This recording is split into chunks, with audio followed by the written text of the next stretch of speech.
Ай, көктеп қана кеткен мынау неседі қоламнан бері төкіп тастадың ғой. Басым ауырып кетті деймін әже, қол Ай, астын. басыңды істемей, 600 теңге тұратын несі ба? Енді мына мен тазалау Қол керек астын болды ғой. мен басым қайырып алдым деп тұрмын ғой. Көздері көрмейді. Төгет отырады бүлдіріп. Енді менен басқа кім жуады енді? Шөтке қайда екен ей? Так, клем тазалайтын кісілер бар еді, мына жақта инстада. Алло, клем бар еді, все хорошо. Қай жерге қойдым екен ей шөткені? Төкпесе бүйтіп іздемес едім, ол іздесең таба ала ма енді? Өйстіп іздетіп қояды ғой, қай жаққа қойдым екен енді? Поштың осы жерге қойған шығарым. Мына жақта да жоқ қой, қай жерге қойдым, табылмай кетті оның. Так, қай жерде екен,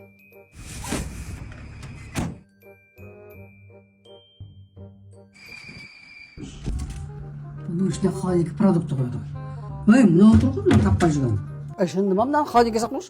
Ой, әйтеуір таптым ау енді. Олар төккенді ғана біледі. Ей, мыналар кімдер? Қазір мен өзім күшті тазалап аламын қазір. Өмірі бүлдіріп жүреді бірдеңені. Ей, нерге төккен сияқты еді қақ? Іздемей ақ қойыңыз әже, мен жаңа чистый домға бердім. Бірден тап-таза алып келді уже. Не, күшті қалған, не? Ой, бірден сіз іздеп жүргенде тап-таза алып келді ғой, чистый дом шақырдым ғой. Жақсы болған екен. Сен тағы гол ашып отырсың ба не? Айттым ғой сендерге осы жерге гол ашпаңдар деп. Тыңдамайсың. Тағы да келем білінді. Чистый дом шақыра берейін ба? Шақырасын ау.